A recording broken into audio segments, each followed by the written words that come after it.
Bonjour, je suis Loïc, Bonjour, moi c'est Lucas. et on se retrouve autour d'un livre.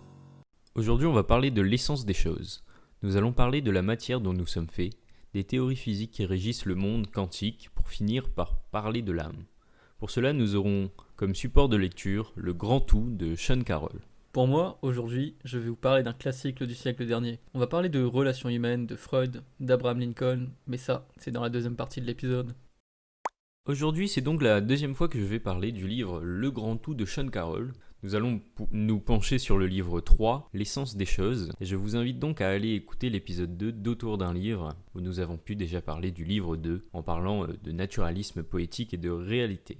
Mais revenons-en au livre 3, L'essence des choses, donc, où l'auteur envisage le monde tel qu'il est vraiment, par le biais des lois fondamentales de la nature. Il va alors traiter la théorie quantique des champs, qui est le langage de base pour rédiger les lois de la physique moderne, et nous parler de la théorie standard, le modèle le plus abouti de la physique, pouvant expliquer toi comme moi, le soleil comme la lune, et en fait tout ce que l'on a pu voir ou toucher. Et l'auteur finit par se positionner et affirme qu'il y a encore bien des choses à découvrir sur comment le monde fonctionne, mais que l'on peut d'emblée exclure tout un ensemble de phénomènes polémiques tels que la télékinésie, l'astrologie et la survie de l'âme après la mort. Mais nous en reparlerons. David Hume, dans son essai sur l'entendement humain, s'interrogeait sur la manière dont on doit accueillir les récits d'événements miraculeux, définis comme violation des lois de la nature. Sa réponse était d'essence bayésienne. Il faut accepter un tel récit seulement s'il est plus difficile de les réfuter que d'admettre que les lois dont on pense qu'elles gouvernent le monde ont été bafouées.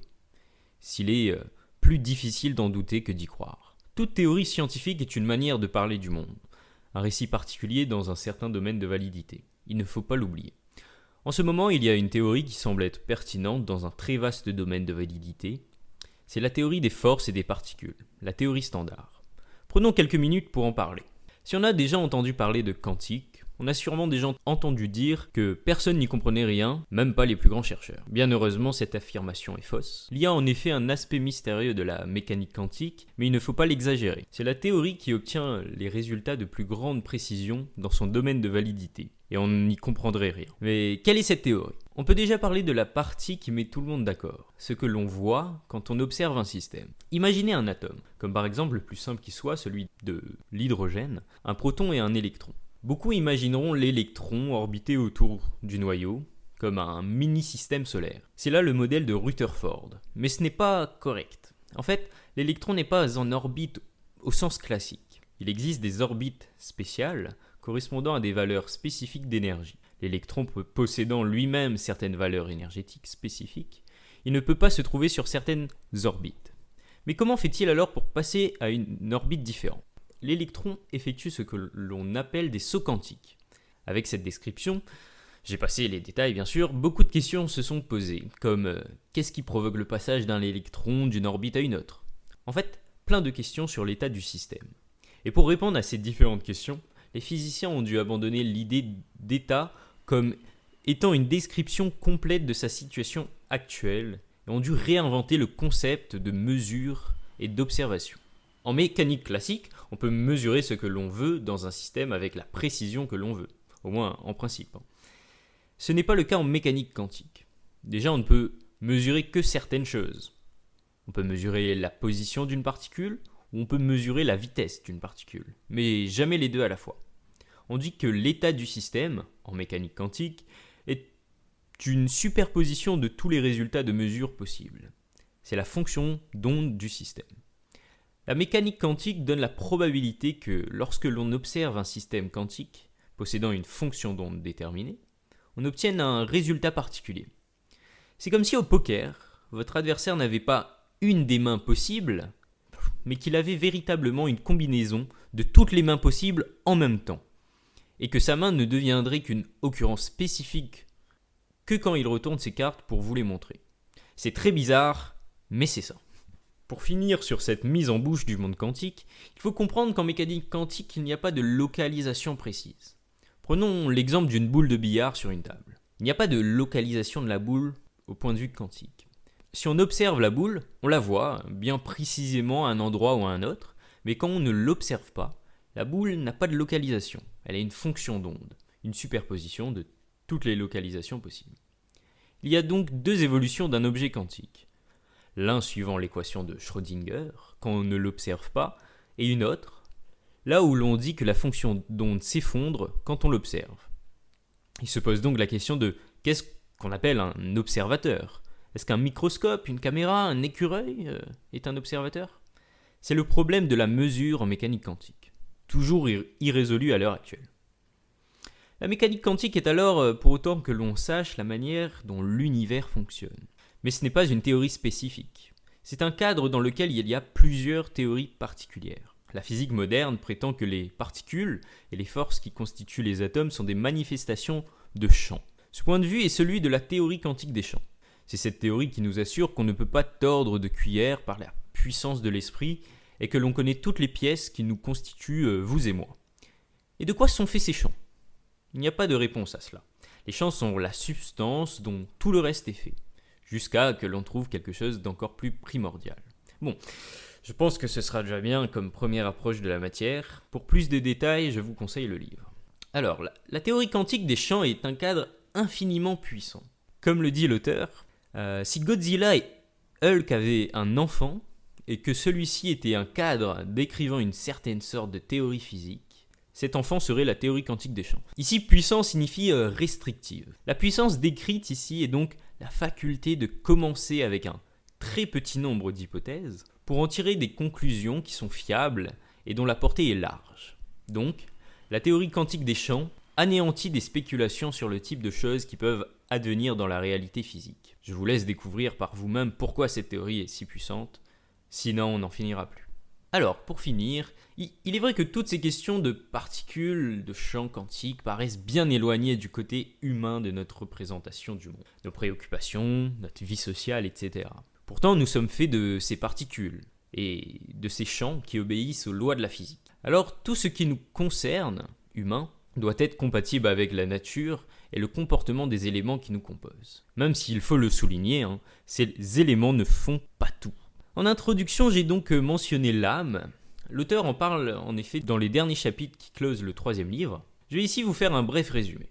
Il est donc question d'un échange entre René Descartes et la princesse Élisabeth de Bohême. C'est dans les Méditations métaphysiques que Descartes débat de l'idée que l'esprit est indépendant du corps. Cette idée ne semble pas complètement folle à première vue.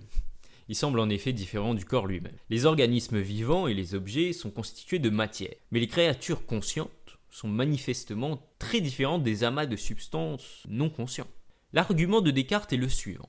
On peut douter de l'existence de beaucoup de choses, même de votre propre corps. Toutefois, vous ne pouvez pas douter de l'existence de votre esprit. Vous pensez, donc votre esprit doit vraiment exister. C'est le fameux « je pense, donc je suis ». Et pouvoir douter de votre corps mais pas de votre esprit revient à les dissocier.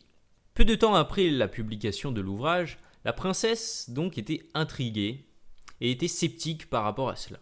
C'est là qu'elle commença à échanger avec lui par lettres interposées et lui demanda par exemple, je cite, « Vous dites que l'esprit et le corps agissent l'un sur l'autre ? Mais comment exactement ?» Et bien sûr la réponse « on ne sait pas, on le découvrira plus tard » n'était pas recevable pour la princesse. Et la première réponse de Descartes était la suggestion que l'esprit était comme le poids. Mais pas tout à fait. En fait, sa réponse était très confuse et n'avait simplement pas de sens. Il disait que le poids était immatériel comme l'âme, et concernant le poids, on lui attribue bien un pouvoir causal, comme par exemple dans la phrase « cet objet est très lourd ». Il proposait donc de dire que l'âme était comme le poids, mais pas exactement, car l'âme était pour lui vraiment une substance d'un genre distinct. La princesse ne fut pas convaincue par cette explication. Et il ne parvint en fait jamais à trouver une réponse satisfaisante. Et en fait, comment une âme immatérielle interagit avec le corps physique demeure une question débattue aujourd'hui, notamment par les dualistes. Mais voilà, pour l'instant, les questions de la princesse restent sans réponse. Selon Gilbert Ryle, considérer que l'esprit est une chose d'un genre distinct du corps était une grosse erreur, non seulement en ce qui concerne la façon dont l'esprit fonctionne, mais aussi pour ce qu'il est fondamentalement.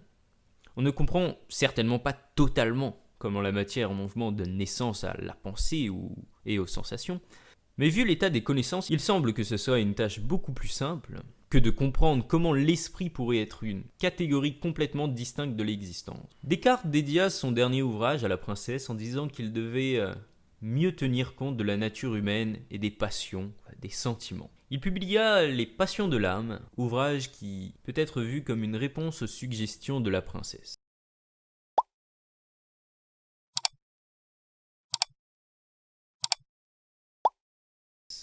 Avant de parler de relations humaines, de Freud ou bien d'autres choses, faisons d'abord un tour sur notre auteur du jour, Dale Harbison Carnegie. Il est né le 24 novembre 1888 à Marville et mort le 1er novembre 1955 à Forest Hills.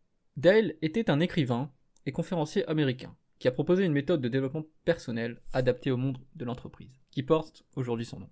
Il a également écrit une biographie d'Abraham Lincoln, intitulée Lincoln The Unknown, en 1932, ainsi que plein d'autres best-sellers. On en parlera un peu plus tard de Lincoln, qu'il cite pas mal de fois dans ce livre. Donc, le livre du jour s'intitule « Comment se faire des amis ». Ce livre a été écrit car Dale cherchait depuis longtemps une sorte de guide pratique, rationnel, aisément et immédiatement applicable. Et donc vu qu'il n'existait pas, il n'a pas réussi à le trouver, il a décidé de l'écrire lui-même. Pour écrire ce livre, il s'est documenté outre son expérience personnelle, il a lu tout ce qu'il pouvait trouver sur le sujet dans des articles de journaux, magazines, œuvres des philosophes classiques et des psychologues modernes. Il a engagé spécifiquement un collaborateur chargé de rechercher dans les bibliothèques tout ce qu'il aurait pu omettre, ouvrages de psychologie, innombrables articles de journaux, biographies de grands hommes de toutes les époques. On peut dire qu'il s'est investi pour écrire ce livre. Et l'auteur a interviewé par exemple personnellement une foule de personnalités, comme les inventeurs Marconi et Edison, les dirigeants politiques Franklin Roosevelt et James Farley, le grand homme d'affaires Owen Young, l'explorateur Martin Johnson, les vedettes de cinéma Clark Gable, Mary Pickford, et il s'est efforcé de découvrir les méthodes qu'ils employaient dans leur relation avec leurs semblables. Au début, il a condensé cette masse d'éléments en une conférence intitulée « Comment se faire des amis et les influencer », pour une durée d'1h30 au final. Et depuis des années, il l'a donné aux participants à l'entraînement Dale Carnegie, à la communication et au leadership.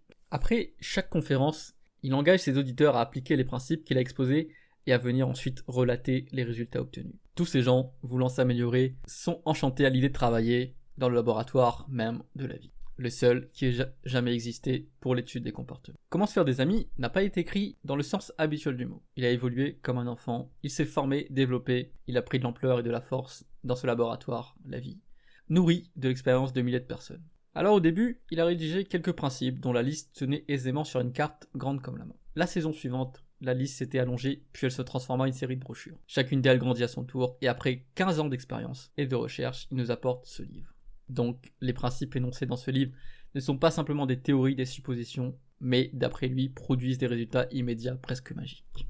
Il nous dit, je cite, comme premier exemple, « L'année dernière, le patron d'une entreprise de 314 personnes participait à son programme entraînement que je vous ai cité plus haut. Il avait toujours mené ses employés à la baguette, les critiquant et les réprimandant. Les paroles d'encouragement et de reconnaissance lui étaient étrangères. Après avoir étudié les principes du livre, cet homme modifia radicalement sa façon d'agir. Et aujourd'hui, son personnel est imprégné d'un nouvel esprit de loyauté, d'enthousiasme et de coopération. 314 ennemis ont été transformés en 314 amis. » Devant le groupe de participants, il a déclaré fièrement, autrefois quand je passais dans mes magasins, presque personne ne me saluait. Certains employés détournaient la tête en me voyant approcher. Maintenant, tous m'apprécient, jusqu'au portier, qui me demande de mes nouvelles. Maintenant, passons au vif du sujet. Passons au premier chapitre, qui s'intitule « Si vous voulez récolter du miel, ne bousculez pas la ruche ». Et pour débuter ce chapitre, on va commencer par une citation d'un homme que vous connaissez sûrement. Je cite « J'ai passé les meilleures années de ma vie à donner du plaisir et de l'amusant aux gens. Et quelle a été ma récompense ? Des insultes et la vie d'un homme traqué. » Cette citation vient d'Al Capone, l'ancien ennemi public numéro 1, le plus sinistre chef de bande qui ait jamais terrifié Chicago, ne se condamne pas. Il se considère réellement comme un bienfaiteur public, un bienfaiteur incompris, traité avec ingratitude. L'auteur nous dit qu'il a quelques lettres fort intéressantes de Monsieur Lowes, directeur du fameux pénitencier de Sing Sing.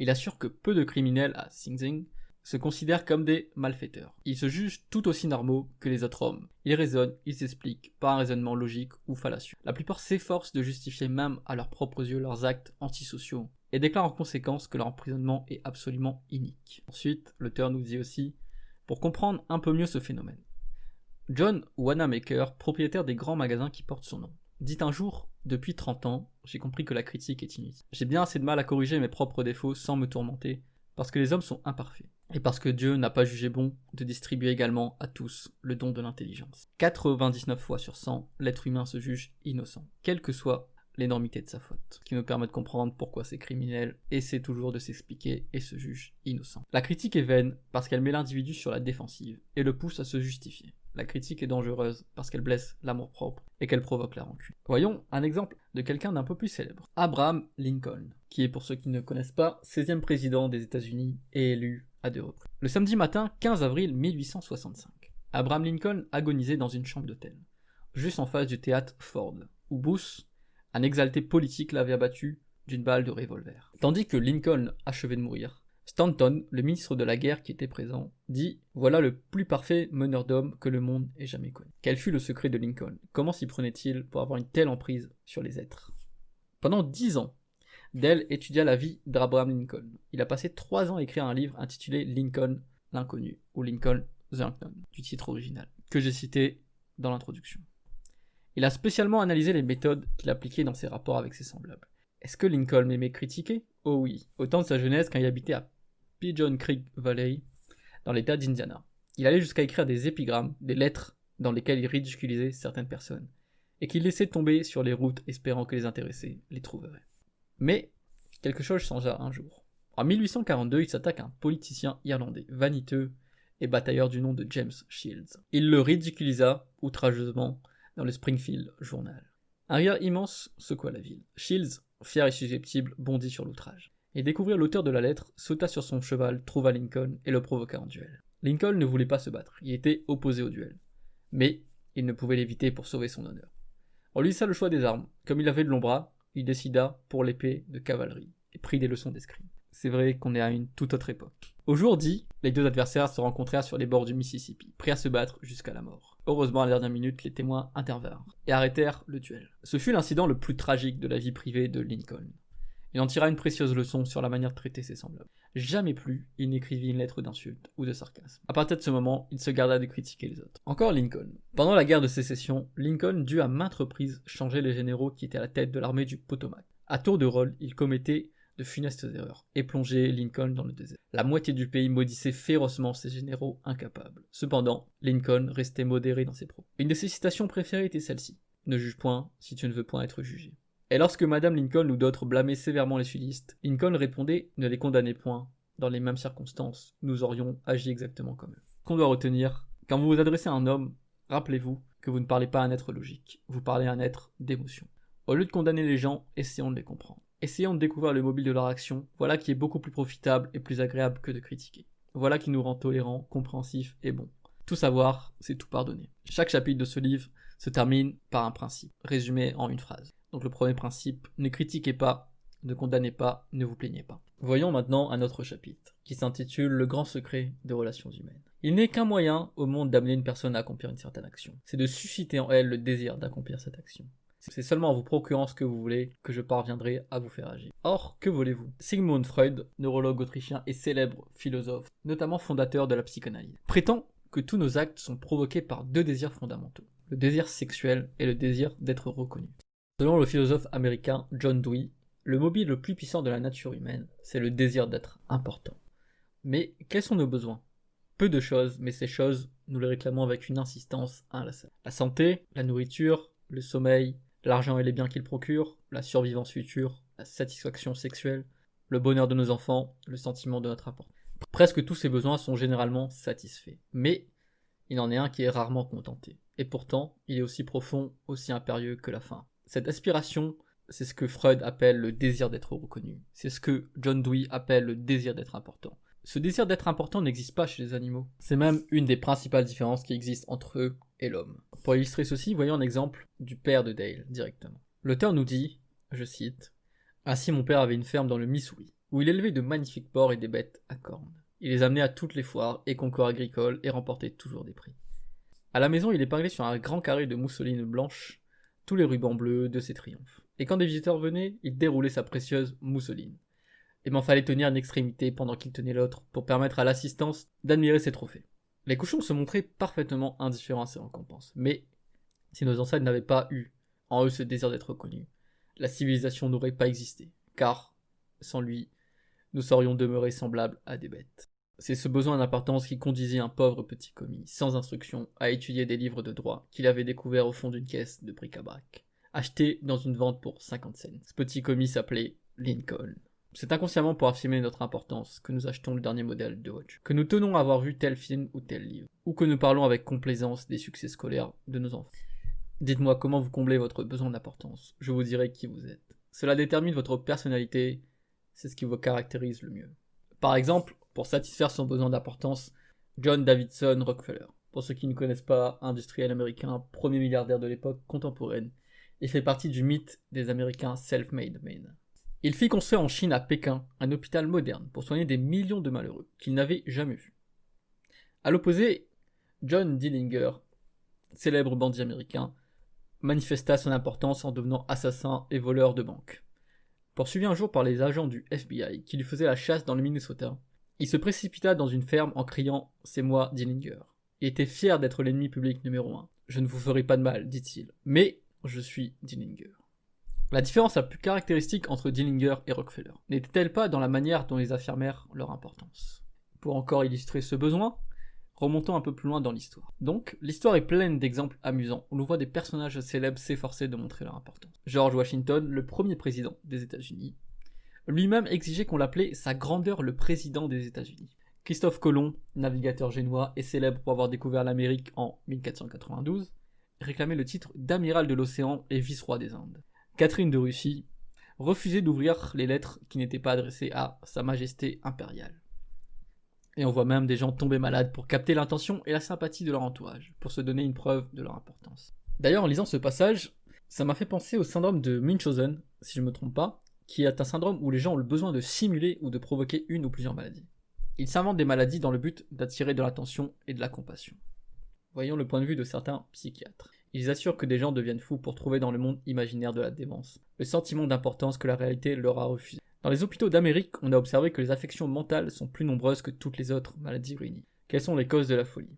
Personne ne peut répondre à une question aussi vaste et complexe. On peut imputer la moitié des psychoses à des agents physiques tels que les tumeurs au cerveau, l'alcoolisme, les stupéfiants et les traumatismes. Mais l'autre moitié des cas, c'est là le côté impressionnant de la chose, l'autre moitié des cas se produit chez des êtres normaux. À l'autopsie de leur cerveau, examinés sous les plus puissants microscopes, ils apparaissent aussi sains que le vôtre ou le mien. L'auteur nous dit qu'il a posé la question au médecin-chef d'un des plus grands asiles d'aliénés. Ce savant qui avait reçu pour ses travaux sur la folie les plus rares distinctions honorifiques m'avoua franchement qu'il ne savait pas pourquoi les hommes perdraient la raison et que nul ne savait vraiment. Cependant, il reconnut avoir observé un grand nombre de malades qui avaient désespérément cherché dans la démence les satisfactions d'amour-propre qu'ils n'avaient pas pu se procurer dans la vie normale. Il lui raconta par exemple cette histoire. « J'ai ici une malade dont le mariage fut tragique. Elle désirait la tendresse et la sensualité, des enfants, une position sociale. Mais la vie ruina ses espérances. Son mari ne pouvait pas la supporter, il refusait même de prendre ses repas avec elle. Elle l'obligeait à le servir dans sa chambre, au premier étage. Délaissée, méprisée, sans enfants, sans relation, elle devint folle. Et dans son imagination, elle était divorcée et avait repris son nom de jeune fille. Maintenant, elle se croit l'épouse d'un lord anglais et insiste pour qu'on l'appelle Lady Smith. En outre, elle croit que chaque nuit, elle met au monde un enfant. Quand elle me voit, elle me dit « Docteur, j'ai eu un bébé cette nuit. » Sur les brisants de sa réalité, la vie avait fracassé le vaisseau de ses rêves. Mais dans les îles ensoleillées et féeriques de sa folie, toutes les barques parvinrent heureusement au port, voile claquante et le vent chantant dans la mâture. Le psychiatre m'a aussi dit « Si je n'avais qu'à étendre la main pour la rendre à la raison, je ne le ferais pas. Elle est beaucoup plus heureuse dans la condition qu'elle s'est créée. » Eh bien, si des êtres sont capables de devenir fous pour combler une telle aspiration, songez aux résultats miraculeux que nous pourrions obtenir en rendant justice au mérite de ceux qui nous entourent. Voyons maintenant une enquête. Il y a quelques années, une enquête a été réalisée sur les femmes qui abandonnent leur foyer. Qu'est-ce qui peut bien pousser les femmes à quitter leur foyer? Tout simplement, l'indifférence de leur mari. L'auteur nous dit qu'il parierait aussi d'ailleurs qu'une enquête analogue sur les maris qui désertent leur foyer donnerait les mêmes résultats. Donc ça ne serait pas en rapport avec le sexe, mais bien l'humain. Nous considérons tellement notre conjoint comme faisant partie du décor que nous ne pensons jamais à lui témoigner notre intérêt. Pour résumer un peu ce chapitre, car j'ai déjà été trop long, il y a plein de passages que je n'ai pas pu évoquer sur toute la suite. Mais en tout cas, ce qu'on doit retenir de ce chapitre, c'est qu'il faut penser à rendre justice au mérite des autres et de ne pas soulever simplement les critiques. Et il faut certes complimenter, mais le faire de manière sensée. Au lieu de nous concentrer sur nous-mêmes, efforçons-nous de voir les qualités de notre interlocuteur. Ce principe, à la fin, est résumé. Complimenter honnêtement et sincèrement. Voyons un dernier des nombreux principes de ce livre. Le chapitre s'intitule « Voulez-vous que votre conversation soit appréciée ?» C'est très facile. Comment réussir auprès de vos interlocuteurs? Comment les convaincre? Comment mener à bien vos entretiens avec eux? D'après le génial professeur Charles Williams Eliot, universitaire américain et notamment choisi comme président de Harvard en 1869, il nous dit « Il n'y a aucun mystère. Pour conquérir la sympathie d'une personne, pour la mettre en humeur favorable et finalement la rallier à votre cause, il faut, avant tout, lui accorder votre attention exclusive lorsqu'elle s'exprime. Rien n'est plus flatteur. » Eliot lui-même était passé maître dans l'art d'écouter. Henry James, l'un des plus grands romanciers américains, s'en souvient. Écouter pour le docteur Eliot n'était pas simplement observer le silence, c'était une forme d'activité. Assis très droit, parfaitement immobile, les mains croisées sur les genoux, il faisait face à son interlocuteur et semblait écouter avec ses yeux autant qu'avec ses oreilles. Il vous écoutait intensément et réfléchissait à ce que vous aviez à dire au moment où vous l'énonciez. À la fin d'une entrevue, la personne qui lui avait parlé avait le sentiment qu'il avait tout compris. L'un des hommes qui fut le plus à l'écoute des autres fut sans aucun doute Sigmund Freud. Voici selon un témoignage la manière dont le grand psychanalyste écoutait. Je cite « Cela m'avait profondément impressionné et je ne l'oublierai jamais. Il avait des qualités que je n'ai rencontrées chez aucun autre homme. Je n'ai jamais vu une telle concentration dans l'attention. Rien à voir avec le regard perçant, qui pénètre jusqu'au fond de l'âme. Ses yeux exprimaient la douceur et la cordialité. Sa voix était profonde et agréable. Ses gestes étaient rares. Il m'accordait une attention extraordinaire, attentif à tout ce que je disais, même quand je m'exprimais mal. Vous n'avez aucune idée de ce que cela signifie d'être écouté de cette manière. Pour finir, si vous tenez à ce que votre conversation soit appréciée, sachez écouter. Suivez le conseil d'une femme d'esprit. Pour être intéressant, soyez intéressé. Posez des questions qui stimulent agréablement votre interlocuteur. Interrogez-le sur sa vie, sur ce qu'il a fait. Rappelez-vous que la personne avec qui vous conversez s'intéresse 100 fois plus à ses désirs et à ses problèmes qu'à vous et à vos préoccupations. Ce principe, lui, est résumé en « sachez écouter, encouragez les autres à parler d'eux-mêmes ». C'est tout pour ce livre. Donc pour conclure, on peut dire que même après les années, les principes de ce livre restent valables. Car il ne faut pas oublier que la psychologie humaine ne change que très peu à travers les époques. Nous restons des humains. Pour moi, ce livre est un livre important à lire, car il y a du concret. Il est très agréable à lire à travers l'exemple historique ou même personnel de l'auteur. Savoir parler aux autres est important et essentiel, que ce soit dans votre vie professionnelle ou personnelle. Peu importe qui vous êtes, vous restez humain. Alors je vous le conseille pour développer des relations de qualité. Pour clore cet épisode alors, Lucas, dis-moi, qu'as-tu pensé de mon livre ? Alors personnellement, j'ai été très à l'écoute, j'ai été très pris dans ce que tu nous as raconté aujourd'hui. Je pense que l'écoute est une vertu qui n'est pas accessible à tous, mais cependant, je pense que tout le monde se doit de s'exercer à ce travail pour le bien de tous. Mais du coup, Loïc, aurais-tu des sources à nous partager si on veut un peu approfondir le sujet, en dehors du livre, bien sûr? Non, je n'ai pas d'autres références à vous donner malheureusement, car je n'ai pas encore lu d'autres livres similaires, on va dire. Même si finalement, quand vous lisez par exemple des livres comme Influence et Manipulation, ça reste quand même sur la persuasion, sur des principes de la psychologie humaine. Donc je pense que voilà, je peux vous conseiller Influence et Manipulation, l'épisode qu'on a fait dessus, bien sûr, aussi. Je pense aussi qu'il faut s'intéresser à des livres plus philosophiques. Ok. Moi personnellement, au premier abord, quand j'ai vu le titre de ton livre, j'ai été un peu surpris. Comment se faire des amis? On est d'accord que c'est un titre qui renferme beaucoup de choses. Ça ne va pas que nous servir à nous faire des amis, n'est-ce pas? Alors, pas du tout. Si je devais résumer ça à ma manière, moi je dirais que c'est surtout un livre pour améliorer nos relations, mais avec les autres. Que ce soit professionnellement, que ce soit dans un couple, que ce soit avec ta famille, avec des amis, que ce soit avec des inconnus, tout simplement pour avoir une meilleure qualité de relation. Et vu que l'interaction avec les autres, c'est quand même ce qui régit notre monde, c'est quand même ce qui définit ce qu'on va être, ce qu'on est. Donc pour moi, c'est quelque chose de vraiment important. Mais non, le titre n'est pas simplement pour se faire des amis, mais tout ce qui est relation entre humains. Ok. Bon bah personnellement, du coup j'ai de nouveau traité le grand tout dans cet épisode, sachant qu'on l'a déjà fait dans le deuxième épisode d'Autour d'un livre. Je ne peux que vous le conseiller, il est vraiment très complet, le grand tout. Il parle vraiment d'approximativement tout. C'est vrai que moi aussi j'ai quand même apprécié cet épisode, même si c'était un peu court à partie aujourd'hui. C'est vrai que c'est très intéressant, surtout tout ce qui est partie, tout ce qui est débat, est-ce que l'esprit est séparé du corps ou non. C'est quelque chose que j'aime bien, tu vois. Enfin que j'aime bien, que je trouve ça fascinant, car de toute façon c'est compliqué de répondre à la question et même impossible. Par exemple, toi Lucas, c'est quoi ton avis sur cette question? Est-ce que l'esprit est séparé du corps ou pas? Que déjà, il y a des questions sous-jacentes, à savoir... Avant de savoir si l'esprit est différent du corps, savoir c'est quoi l'esprit concrètement. Pour le corps, j'ai estimativement une vision de la chose, savoir des particules, etc. Je suppose fortement que l'esprit c'est la même chose, d'un point de vue vraiment quantique, mais il y a, je pense, une différence. Et pour répondre à ta question, je dirais que non, pas séparé, Disons que l'esprit est dans mon corps, mais on peut le séparer potentiellement. Là, je pense par exemple à Neuralink. Dans une version future, on pourrait potentiellement nous télécharger dans des ordinateurs, et on téléchargerait non pas notre corps, mais la partie du corps qui est l'esprit.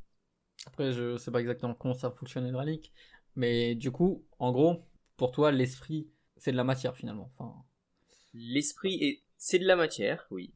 C'est fait d'au moins les mêmes composants quantiques, donc atomiques, que le corps.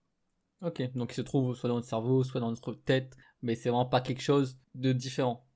Je trouve pas exactement le terme, mais c'est pas quelque Ouais. chose Disons d'invisible. d'une autre dimension par exemple, qui interagirait avec sur laquelle on vit. Ok, c'est quelque chose qu'on peut toucher. Alors. Je sais pas si je dis ça. En fait, justement, comme on l'a pu le dire, c'est une question très complexe. Disons que je mettrais énormément de crédence au fait que ça soit du coup de la matière qui suit un certain schéma qui fait que il semblerait que ça soit de la matière différente de la matière organique, mais je dis pas que c'est sûr à 100%. Parce que techniquement, c'est de la matière, on peut le toucher. Enfin, on pourrait le toucher. Peut-être que c'est de la matière noire, sachant que notre univers est composé à plus de 90% de matière noire. Peut-être que notre esprit fait de cette matière. Ok, donc techniquement, tout ce qui est âme après la mort et tout, fantôme et tout, pour toi, ça n'existe pas du coup. C'est pas du tout la même question. Oui, mais si, je veux dire, parce que si l'esprit c'est de la matière et dans notre corps, c'est-à-dire qu'il peut pas partir de notre corps, tu vois. Donc techniquement, ça réfute tout ce qui est survie âme après la mort, fantôme. Enfin, pour moi, c'est comme ça. Si on dit que l'esprit bien sûr, je est suis dans assez le d'accord. corps, dans le cerveau, dans ta tête, bah tu ne peux pas, tu peux, mais je veux dire, c'est difficile à se dire que du coup, quand t'es mort, ah bah l'esprit d'un coup il peut se séparer. Je comprends. Mais là, en fait, ce qui me fait réagir, c'est surtout le fait que tu dises âme. Donc pour toi, âme Oui. est équivalent à esprit. Je me suis trompé peut-être, mais oui, mais bah. Ce Bah serait oui. quoi déjà l'âme du coup? Donc l'âme, Bah c'est et l'esprit. moi, Okay, ouais, pour moi, âme et esprit, ça reste quand même synonyme dans ma tête après. Dans ma tête, c'est tout. Donc âme et esprit pour toi, c'est corrélé. Pour moi, l'esprit, c'est donc la façon dont fonctionne mon cerveau qui me permet de réfléchir à certaines choses, de voir le monde dans lequel je suis. Donc ça, c'est sûr. On va dire, non, pas sûr, mais disons que c'est vraisemblable de dire que c'est de la matière. Pourquoi? Parce que ce sont nos neurones, nos synapses, qui font certains procédés chimiques et électriques, qui fait qu'on peut voir le monde. Mais l'âme pour moi, par exemple, dans ma vie, j'ai entendu beaucoup parler de l'âme, j'ai jamais vraiment compris ce que c'était. Mais ce qui est sûr, c'est que moi, je distingue âme d'esprit. Ouais, je comprends un peu mieux ce que tu veux dire. Mais du coup, l'esprit, c'est tout ce qui est conscient et inconscient, les deux. Ouais, Ok. je dirais ouais. Donc l'âme, pour toi, bah, c'est vrai en fait. Enfin, finalement, il reste quoi? C'est assez bien dit. L'âme pour moi, mais justement, vu que j'ai pas eu la définition ou une définition qui me convient pour l'âme, et je suis tout oui, hein, si tu en as une. Pas du Effectivement, tout. l'âme est une substance tiers. Parce que finalement, il reste quoi après la conscience et l'inconscient? J'avoue que je m'y connais pas trop dans le domaine, mais je vois pas Oui. ce qui reste, tu vois. Oui. J'aurais une autre question pour répondre à ta question. Vas-y. Y a-t-il besoin d'avoir autre chose? Non, mais j'ai pas dit ça, mais je veux dire, du coup, tu me dis que l'esprit, c'est. Enfin, moi, je t'ai posé la question, est-ce que l'esprit, c'est l'inconscient et le conscient, la conscience? Mais du coup, bah, pour toi, l'âme, bah, il reste plus rien. Je veux dire, tout est dans l'esprit. Définis-moi l'âme. Qu'est-ce que l'âme? Non, mais justement, moi, je te posais la question, justement. Que moi je définisse l'âme pour moi? Bah oui, parce que si tu me dis que dans l'esprit, Ouais, okay. il y a conscience et inconscient, et ensuite tu me dis qu'il ne reste plus rien, bah, l'âme, c'est quoi, finalement, s'il n'y a plus rien? Ou est-ce que l'esprit est dans l'âme, peut-être? Ou une partie de l'esprit dans l'âme, tu vois? Disons que âme, pour moi, c'est censé être la chose qui nous relie à notre Dieu. C'est la chose qui survit indéfiniment, que ça soit même potentiellement avant notre existence, mais ce qui est sûr, en tout cas dans certaines religions, c'est après l'existant. Et personnellement, ne croyant pas à cela, bah pour moi l'âme est quelque chose de superflu. Donc, parce que c'est pour moi la chose qui serait le plus directement liée, c'est rien. Ok, donc âme égale imaginaire. Non, pas imaginaire, mais je veux dire, Ouais. c'est une création culturelle au fil des années, quoi. Ok, oui, c'est un superflu. Je sais pas dire, en fait, je sais pas comment dire ça pour ne pas heurter. Pour moi, c'est rien qui est en moi en tout cas. Mais surtout, Loïc, et toi, quel est ton avis sur le sujet? Franchement, c'est très difficile à dire, surtout que je suis pas assez renseigné, on va dire, pas assez cultivé. Et justement, je pense qu'il faut lire un peu plus de livres de philosophie, par exemple. Mhm. Mais c'est vrai que je partage un peu l'avis de Descartes. Pour moi, l'esprit reste séparé du corps. Mais jamais, c'est difficile à expliquer, mais pour moi, il y a quelque chose. Après voilà, hein, un jour la science peut-être me donnera tort. Donc pour toi, l'esprit est différent du corps. L'esprit est similaire à l'âme. Ce sont des proches voisins. Après, je dis ça, mais ça se trouve, si on lit la définition de esprit âme, peut-être que ça n'a rien à voir, mais je veux dire, là, sur le moment actuel, voilà quoi. Je ne connais pas tout, bien sûr. Je suis avec mes connaissances actuelles. Et pour moi, oui. Pour moi, l'esprit n'est pas forcément égal matière. En tout cas, ouais. Bon. Et du coup, pour toi, il y a un après la vie. Sur ça, je suis très partagé. Il y a une partie de moi qui me dit oui, Ouais. mais une partie de moi qui me dit comment c'est possible. Bah, en fait, ça voudrait dire quoi que hier, d'ailleurs, j'ai vu une vidéo de Seb Lafrite qui disait un peu ça. Il disait mais du coup, si après la mort, si tu restes aéré, bah la vie c'est de l'ennui. Du coup, genre tu restes là aéré et tu t'ennuies. Donc c'est vrai que c'est difficile à conceptualiser ce moment. Parce que finalement, c'est pour ça que des fois je me dis, des fois je crois un peu aussi une partie, tout ce qui est réincarnation et tout. Enfin, je suis pas du tout à fond, mais je reste ouvert d'esprit là-dessus. Mais dans mon esprit, franchement, j'ai pas vraiment de, j'ai pas vraiment de camp là-dessus. Ouais. Je suis ouvert un peu à la réincarnation, à ce qu'il y a rien après, ce que notre vie finit. Je suis un peu moins ouvert au style, genre notre âme erre, notre esprit âme erre dans notre monde actuel, quoi. Ah ouais, ok. Et Je suis donc, un peu moins ouvert d'esprit là-dessus. Enfin, un peu moins ouvert d'esprit. Je veux dire, mon avis penche un peu moins pour celui-là, quoi. ok. Je penche Donc, plus vers de la réincarnation ou rien. pas d'endroit paradis, par exemple, un endroit où tu vas éternellement. Franchement, franchement, je garde aussi la possibilité. Ok. Mais vraiment, j'ai vraiment pas de camp. Je me pose encore beaucoup de questions là-dessus. C'est pour ça que j'ai envie de lire pas mal de livres pour en apprendre plus sur le sujet. Découvrir aussi les différentes cultures, comment ils y croient. Par exemple, il y a une série sur Netflix. Donc voilà, une série sur Netflix qui s'appelle The Story of God avec Morgan Freeman, qui a 3 saisons de 15 épisodes. En fait, dans la série, il se pose des questions comme que se passe-t-il quand nous mourrons? Où allons-nous? Est-ce qu'une partie de nous continue-t-elle à vivre? Donc un peu ce qu'on débat actuellement. Et ce qui est intéressant dans la série, c'est qu'à chaque épisode, il va avoir différentes religions. Genre, il va dans différents pays, il pose la question aux pratiquants, aux religieux, aux athées, et c'est vraiment beaucoup trop bien. Parce que tu découvres les différentes cultures, tu découvres les différentes manières de penser, et c'est ça que je trouve fascinant en fait. Moi, je veux pas être fermé d'esprit, justement, je veux comprendre pourquoi tel pays ou tel peuple croit en ça et croit pas en ça, tu vois. Genre, je suis pas en mode non, ces gens-là ils croient à ça, du coup ils sont complètement débiles. Voilà quoi. Ok. Bah, je partage le fonctionnement. Je pense que c'est le bon fonctionnement à avoir parce que de toute façon, que ça soit la personne que l'humanité considère la plus intelligente, bah, même elle n'a pas cette réponse. Toutes les réponses sont possibles, quoi. En fait, c'est des sujets très subjectifs parce que t'as pas de preuves en fait. C'est ça. Et puis, pourquoi juger la culture de quelqu'un d'autre? Pourquoi juger quelqu'un parce qu'il est différent? C'est comme le mot quand tu dis que quelqu'un est bizarre, c'est juste quelqu'un qui est différent de toi. Alors que bizarre, ça fait très péjoratif, tu vois. Alors qu'au final, bah, c'est juste les différences, tu vois. Et c'est nos différences qui nous définissent. Totalement d'accord. Donc voilà. Donc ouais, The Story of God sur Netflix, beaucoup trop bien. Genre, on apprend beaucoup trop bien. Par contre, c'est vrai que je reste très ouvert d'esprit. Mais après, comme tout le monde, on a des sujets où on a un peu plus de mal. Moi, par exemple, comme tu as cité dans le livre, je crois que tu disais que l'auteur exclut tout ce qui est télékinésie, survie à l'âme après la mort, astrologie. Tu m'arrêtes si je me trompe. Non, c'est vrai, oui. Ok. Bah, par exemple, pour l'astrologie, je partage totalement son avis. Enfin, j'ai beaucoup de mal avec l'astrologie. Car pour moi, l'astrologie, c'est simplement des phrases bateau, communes à tous, c'est pas précis. C'est très généraliste, il n'y a rien de précis. C'est des phrases bateau, genre aujourd'hui vous allez rencontrer quelqu'un, bah, le nombre de gens qu'on croise par jour. Voilà. Et surtout, moi je pense que c'est beaucoup plus tu y crois, plus inconsciemment, tu vas essayer de reproduire ce que tu lis.